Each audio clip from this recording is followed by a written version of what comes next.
എല്ലാവർക്കും സ്വാഗതം. സിമ്പിൾ പാചകം.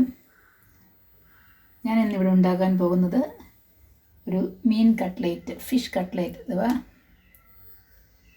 ഇത് കുപ്പ ചൂര, നമ്മൾ പറയാം വെള്ളച്ചൂര. വെള്ളച്ചൂരയാണ് ഇത്. 250 ഗ്രാം വെള്ളച്ചൂരയുണ്ട്. ഇത് ഞാൻ ഉപ്പും മഞ്ഞളും അല്പം വെള്ളം ഒഴിച്ച് വേവിച്ചെടുക്കിട്ട് കട്ട്ലേറ്റ് ഉണ്ടാക്കാം. അതിന് 1/4 ടീസ്പൂൺ മഞ്ഞൾപ്പൊടി, അല്പം ഉപ്പ്, അല്പം വെള്ളം ഒഴിച്ച് ഇച്ചിരി കുരുമുളക് കൂടി ഇട്ട് വേവിക്കാൻ വെക്കുക. കുരുമുളക് പൊടി 1/4 ടീസ്പൂൺ കുരുമുളക് പൊടി. അധികം വെള്ളം ഒഴിച്ചിട്ടില്ല ഞാൻ. ഇത്ര വെള്ളം ഒഴിച്ചിട്ട് മീനിൻ്റെ അകത്തുനിന്ന് വെള്ളം ഇറങ്ങും. നമുക്കിത് വേവിക്കാൻ വെക്കാം. വെന്ത് കഴിഞ്ഞ ശേഷം നോക്കാം. ഓക്കെ,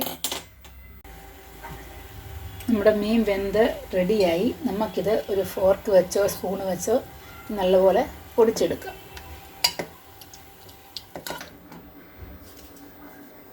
നമ്മുടെ മീനെല്ലാം പൊടിച്ച് വെച്ചു. ഇനി നമുക്ക് അതിന് വേണ്ട മസാല ഉണ്ടാക്കാം. നമുക്ക് മാറ്റി വെക്കാം. ഒരു പാൻ ചൂടാക്കി 1.5 ടേബിൾ സ്പൂൺ എണ്ണ ഒഴിച്ചിട്ടുണ്ട്. അതിനകത്തേക്ക് 2 പച്ചമുളക് ചെറുതായിട്ട് അരിഞ്ഞത്, 3-4 അല്ലി വെളുത്തുള്ളി ചെറുതായിട്ട് അരിഞ്ഞത്, ഒരു നല്ല കഷ്ണം ഇഞ്ചി ചെറുതായിട്ട് അരിഞ്ഞത്, കറിവേപ്പില ഞാൻ ചെറുതായിട്ടത് മുറിച്ചിട്ടേക്കുവാണ്. അല്ലെങ്കിൽ നമ്മൾ കട്ട്ലേറ്റ് ഉരുട്ടുമ്പോൾ ഷേപ്പ് ചെയ്യുമ്പോൾ അത് വെളിയിൽ വരുന്നുണ്ട്. 2 മീഡിയം സൈസ് സബോള കൊത്തി അരിഞ്ഞത്. നമുക്കിനി എങ്ങനെ ഉണ്ടാക്കാൻ നോക്കാം.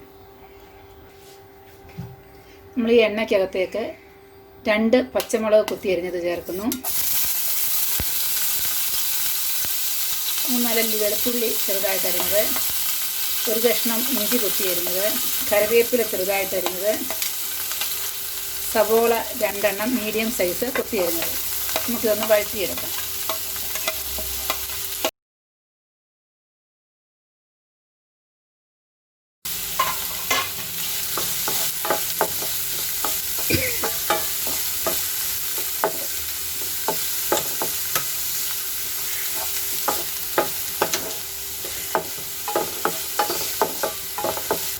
നമ്മൾ മീനിനകത്ത് ഉപ്പിട്ടതാണ്. ഇതിനകത്ത് അല്പം ഉപ്പൂടെ ഇട്ട് കൊടുക്കണം. നമ്മൾ ഉരുളക്കിഴങ്ങ് ചേർക്കുന്നുണ്ട്.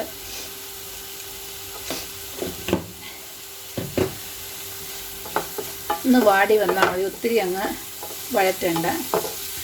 ചെറുതായിട്ട് ട്രാൻസ്പെറൻ്റായി ഉള്ളിയൊക്കെ. നമുക്കതിനകത്തോട്ട് അല്പം മസാലകൾ ഇട്ട് കൊടുക്കാം. ഒരു 1/4 ടീസ്പൂൺ കുരുമുളക് പൊടി. ആദ്യം കുരുമുളക് ഇട്ട് വേവിച്ചതാണ് മീൻ. എന്നാലും 1/4 ടീസ്പൂൺ കുരുമുളക് പൊടി, 1/4 ടീസ്പൂൺ മുളക് പൊടി, 1/2 ടീസ്പൂൺ ഗരം മസാല. ഈ മസാല ഒന്ന് മൂക്കുമ്പോഴത്തേക്ക് നമുക്ക് ഒരു ഉരുളക്കിഴങ്ങ് ഞാൻ പുഴുങ്ങി നല്ലപോലെ പൊടിച്ച് വെച്ചേക്കുവാണ്. കുക്കറിലിട്ട് പുഴുങ്ങി നല്ല വലിയൊരു ഉരുളക്കിഴങ്ങാണ് ഞാൻ എടുത്തേക്കുന്നത്.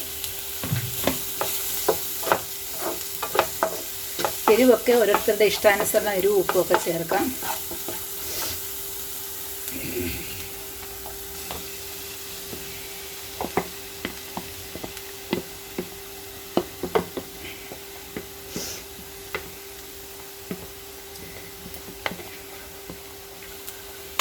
എരിവും ഉപ്പുമൊക്കെ നമ്മുടെ ഇഷ്ടാനുസരണം ചേർക്കാവുന്നതാണ്. ഈ ഉരുളക്കിഴങ്ങ് ഇതിനകത്ത് നമുക്ക് യോജിപ്പിക്കാം.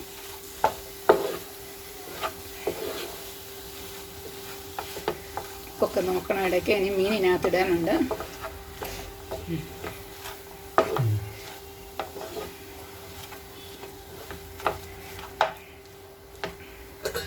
നമ്മൾ എടുത്തു വച്ചിരിക്കുന്ന ഫിഷ് പൊടിച്ചത് ഇതിനകത്തേക്ക് ചേർക്കുന്നു.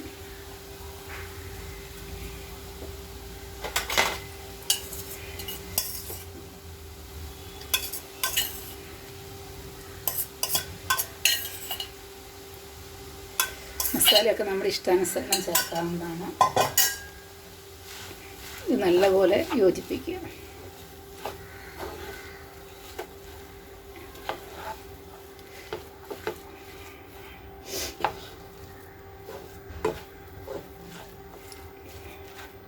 നമുക്കിനി തണുത്തിട്ട് ഉണ്ടാക്കാൻ തുടങ്ങാം.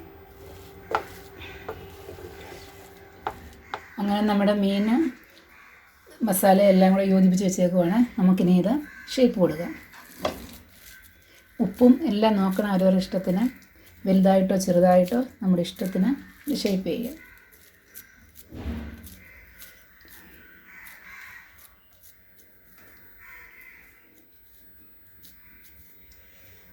ഞാൻ ഈ ഷേപ്പിൽ ഓരോന്നും ചെയ്യുന്നത് അത് കാണിക്കത് എങ്ങനെ ഉണ്ടാക്കും.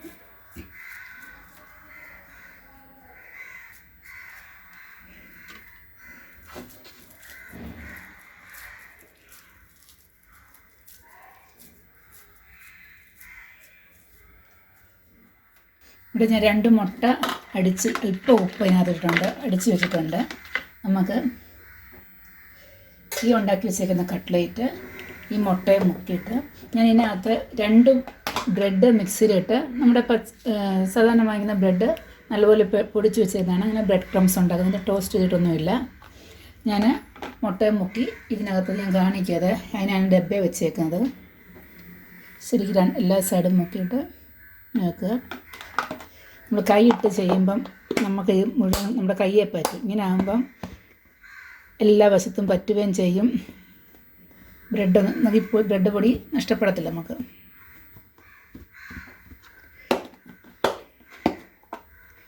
ഇങ്ങനെ നമുക്ക് ഓരോ ബ്രെഡ് ഇടുക ഉണ്ടോ, ഇങ്ങനെ ഓരോന്നും ഉണ്ടാക്കിയെടുക്കാം. അവിടെ കാണിക്കാം. 1 2 എണ്ണം ഇടാം ഡബ്ബയ്ക്കകത്ത്.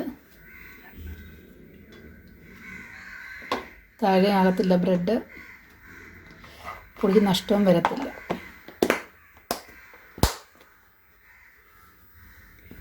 പൊട്ടിയൊന്നും പോകത്തില്ല, പേടിക്കണ്ട.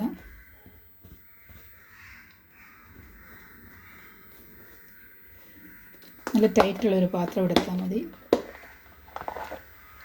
ഓക്കെ, ഇനി നമുക്കിങ്ങനെ എല്ലാം ഉണ്ടാക്കിയെടുക്കാം. ബ്രെഡിൽ മുക്കിക്കഴിഞ്ഞാൽ നമ്മളൊന്നത് ടൈറ്റാക്കി കൊടുക്കണം. കൈ വെച്ച് നമുക്കിഷ്ടമുള്ള ഷേപ്പിലൊന്നുകൂടെ വരും. ഓക്കെ, അങ്ങനെ ഇനി ഓരോന്നും ഉണ്ടാക്കാം. നമുക്ക് എണ്ണ ഒഴിച്ച് ചൂടാക്കിയിട്ടേക്കുവാണ് ഇത് ചീനച്ചട്ടി. അതിലോട്ട് ഓരോ കട്ട്ലേറ്റും ഇട്ട് കൊടുക്കാം. ഒരു മീഡിയം ചൂടിൽ എണ്ണ നല്ല ചൂടായി കിടക്കുവാണ്. നമ്മുടെ പാത്രത്തിൻ്റെ വലിപ്പം അനുസരിച്ച് 4 5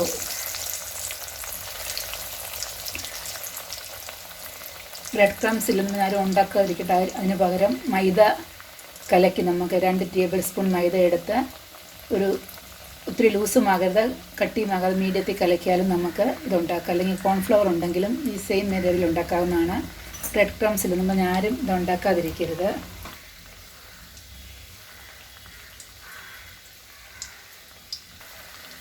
നമുക്കിനി 2 സൈഡും തിരിച്ചും മറിച്ചും ഇട്ട് വേണം മുട്ടിക്കാൻ. നല്ല ഗോൾഡൻ ബ്രൗൺ നിറച്ച് എല്ലാം വെന്ത സാധനങ്ങളാണ്, അതിന് സമയമൊന്നും എടുക്കത്തില്ല.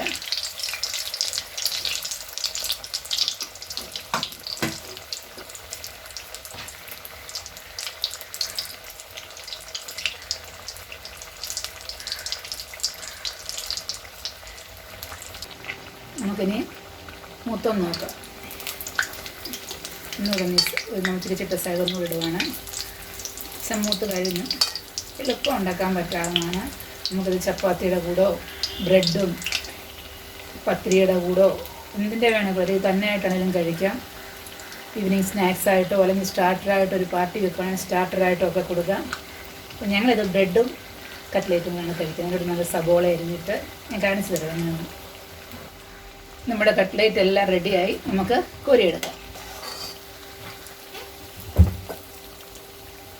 ഒരു സെർവിങ് പ്ലേറ്റിലോട്ട് നമ്മൾ കോരിയെടുക്കുകയാണ്. അങ്ങനെ നമ്മുടെ ഫിഷ് കട്ട്ലേറ്റ് റെഡിയായി. എല്ലാവരും ഇത് ഉണ്ടാക്കി നോക്കണം. എളുപ്പമാണ് ഉണ്ടാക്കാൻ. മുള്ളുള്ള മീൻ ആരും എടുക്കരുത്. എടുത്താൽ മുള്ള ഓരോന്നും പൊടിക്കുമ്പോൾ നോക്കി മാറ്റി വേണം എടുക്കാൻ. എളുപ്പമായിട്ട് ഉണ്ടാക്കാവുന്നൊരു കട്ട്ലേറ്റാണ്. എല്ലാവരും ഉണ്ടാക്കി നോക്കിയിട്ട് എൻ്റെ ചാനൽ ആദ്യമായി കാണുന്നവർ സബ്സ്ക്രൈബ് ചെയ്ത് പ്രോത്സാഹിപ്പിക്കണം. ഷെയർ ചെയ്യണം, ലൈക്ക് ചെയ്യണം. നിങ്ങൾ എന്ത് കമൻസ് ഉണ്ടെങ്കിലും കമൻറ്റ് ബോക്സിൽ എഴുതുകയും ചെയ്യണം. Okay, bye. അടുത്ത പ്രാവശ്യം വീണ്ടും വേറെ റെസിപ്പിയുമായി നമുക്ക് കണ്ടുമുട്ടാം. ബൈ.